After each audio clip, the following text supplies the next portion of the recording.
Элсэн чихрийг хэтрүүлэн хэрэглэх нь аюултай гэдгийг хүмүүс мэддэг болоод багагүй хугацаа өнгөрлөө. Бид идэж буй хоол хүнсэндээ аль болох бага сахар хэрэглэхийг хичээдэгч ууж буй зүйлсэд агуулгадах сахарыг төдийлөн тооцдоггүй. 45-аас дээш насны 17,000 гаруй хүмүүсийн дунд явуулсан судалгаанаас харахад чихэрлэг уух зүйлс нь хүний эрт нас барах эрсдлийг нэмэгдүүлдэг бөгөөд сахар ихтэй амттангуудаас ч илүү аюултай гэнэ.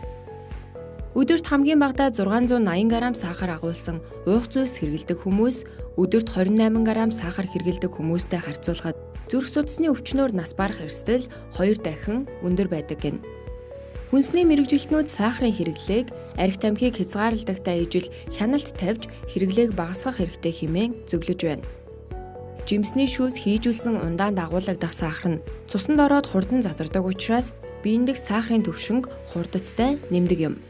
Харин жимсэнд агуулгаддаг сахар нь төмөр агуулдаг учраас цусанд задрахтаа удаан мөн өлсөх мэдрэмжийг бууруулдаг гэдгээрээ ялгаатай юм. Сахарын агуулмж өндөртөө чихэрлэг уух зүйлийн оронд цэвэр ус уух нь хизээд зөв сонголт байх болно гэдгийг мэрэгжилтнүүд онцолж байна.